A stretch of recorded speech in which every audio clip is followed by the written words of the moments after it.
Assalamu alaikum wa rahmatullohi wa barakatuh. Туғандар қандайсыздар? Жақсысыздарбы? Көп эле сурооға қарап, біз ушул видеоны алып шықтық. Бұл видеода сілер өзіңерге жақсы маалыматтуу, түшүнөрлүү даражада видеоны кабыл аласыңар. Бұл видеода біз койлордун, мындайча айтканда, койлордун жөтөлүүсүн, мурду акканын, суг өткөнүнүн бардыгын алдын алуу үчүн кандай дары ыкмаларды колдонобуз, алардын бардыгын силерге көрсөтүп айтып өтөбүз. Ошол үчүн бул видеодон өткізбөстөн акырына чейин көргүлө. Биринчи орунда койлордун мурдагуусу. Мына мен койлорум мурдагыбайт, мына бардыгы жакшы, мына жемдерин жеп жүрөт. Мурдагып, койлордун мурдагып жөтөлүп, анан жемин жебей арыктап кетүүсү. Ар түрү бар мына. Эки түрдүүсү болот. Негизгиси. Ал негизгиси мисалы курттан гермисид курту болот, өпкөгө түшүп калса, ошол өпкөгө түшөт, мурдуга түшөт. Анан ошол курт ошол өпкөнү жеп, ошо мурдуна балалап, көбөйүп, мурду агып ошондой ооруп калат. Анан экинчиси суга өткөн болот. Бронхит деп коет аны. Бронхитин бебеле деген ошол атын эсимде чыгып калдым, ошо оорунун. Ошо эки түргө бөлүнөт. Көп эле адамдын койлору курт басканы болот. Мисалы мына кочкорумдун мына бет жагы ишип калган, көрүп жатасыңар. Ал курттан болот. Бор курт, ичек курт. Ошолорду түшүрүшүбүз керек биздин биринчи очередь. Ошол үчүн мен силерге жакшы ыкмада түшүрүп өтөм. Айткан сөзүм, туугандар, уколсуз дарылоо. Эмнеге мен койлорго уколду анча сайбайм? Мен ошол вакцина сайып коём бир жылда 1-2 жолу. Сайбайм укол көп эле. Ушул кочкорлорду алгандан бери сайбадым мен бир жолу дагы. Эмне дегенде койго укол сайсаңыз, ал стресске түшүп калат. Арыктайт. Жок дегенде бир 5 кило таштайт да ал.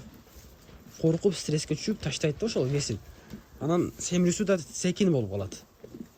Мен ошол үчүн ушудан корком мен. Койлорго ошол үчүн укол сайбайм. Мен билесиздер, мен кочкор бага семиртирип сатып, уруктукка кочкор бага марашан кочкорлорду мына. Ошол үчүн мен укол сайбайм анчалык. Айта турган жери, ошол кочкорлорго мен антибиотик берем, дарылар, таблеткалар берем, ошолорду көрсөтөйүн силерге. Мына кочкорлор чөптөрүн, жемдерин жеп жүрөт. Мына туугандар. Мына ушул.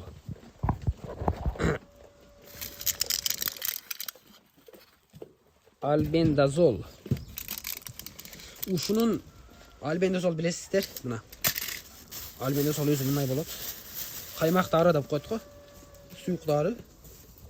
Альбендазол. Ошо куртка каршы, жөтөлгө, мурдакка каршы дары бул, мына альбендазол. Эми ушунун таблеткасы чыккан. Бунун дозасы көбүрөөк болот. Альбендазол. Ушунан ар бир койго ушунун бирин алып ичирип койсоңор. Бул дарыны суга кошуп ичирбегиле. Эмне дегенде бул дарыны суга кошуп ичирсеңер, дозасы жок болуп кетет. Дозасы жок болгондон кийин кочкорлор ошондой ооруп жата берет. Анан айтасыңар, мени койлорум жакшы болбоду деп. Ошол үчүн ушул дарыны өзүң эле ичиресиңер. Оозун ачып туруп эле салып койсоңор, жутуп алат. Кандай ичиребиз бул дарыны? Эртемен саар, жем бербестен туруп, чөп бербестен туруп, курсак ач убагында бирден алып, ар бир кочкорго, ар бир койго, боз койлорго болбойт бул.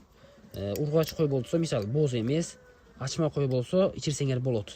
Анан жаңы ачма деп коет, билесиздер. Боз болбогон. Боз жок да мына айтканда. Ошондой кочкорлорго ичирсеңер болот. Анан кийин мына кочкорлорго 10 айлыктан өдөсүн ичирсеңер болот бирди. Ал кичине 5-6 айлык болсо, жарымын ичиресиңер. Ушундай кылып ичирип койсоңор, койлор жакшына болуп калат. Анан кийин ушунун негизин тутуп алгыла. Ушуну ичиргенден кийин ичирбей койбогула дагы. Ушуну бир койго ичирдиңер, мен бир мисал келтирейин. Ушуну бирөөсүн бир койго ичирдиңер, анан 10 күндөн кийин сүйгү болот мына, каймагы. Ошону мына шприцти аласыңар. Шприцти алып, мына 10 миллиграммдык шприцте ошол койгорго дагын 10 күндөн кийин дагын ичиресиңер. Дагын ичиргенден кийин анан койлордун оорусу, жөтөлүк калат, албетте калат туугандар. Анан о койлор жакшы болуп калды деп семирет койлор тезирээк. Мына ушул коюм мурда калдыр кичине. Ушул арып койлор ушул. Негизи ушу таблетканы тапып каласыздар. Ушу таблетка дарын тапсаңар жакшы андай болот. Анан анда да болбосо глозокруп деген антибиотик бар. Ошонун ичиресиңер. Анан мынандай витамин бергиле. Главит 500 сом турат ушул. Главит 1 кило. Ушул жемине жүгөрү берсеңер, жүгөрүгө бир койго бир кашыктан кошуп бересиңер. Ар 3-4 күндө бирден, ар 3 күн 4 күндө кошуп берсеңер болот. Анан ушуларды бересиңер, койлор жакшы семирип, жакшы эт алып, жөтөлбөстөн, оорубастан жакшы семирип, силер дагы жакшы акчаларга сатып, киреше табасыңар. Мынандай кошколордон насип кылсын силерге дагы. Кулактары узун кочкор. Кулагы 21.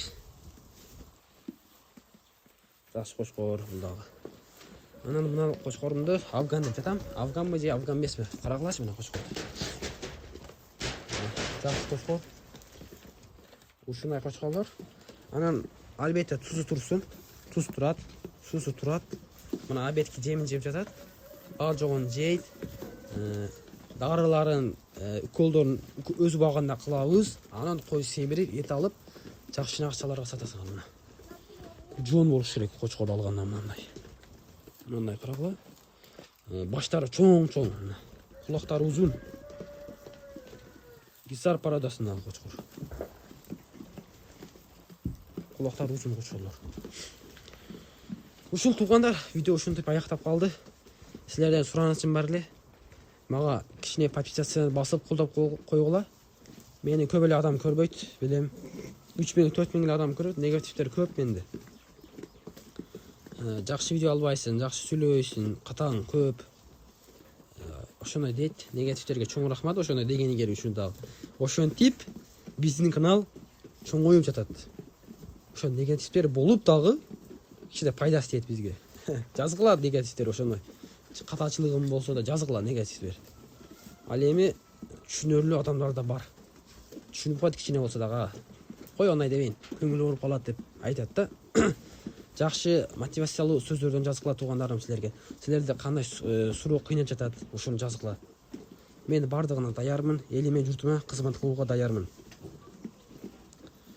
Ошол ар бир мен андайлап ойлойм, ар бир Кыргызстандын үй бүлөсүндө ушинтип койлордон, мал жандыктан көп болсо турабы, кичине болсо да киреше болот.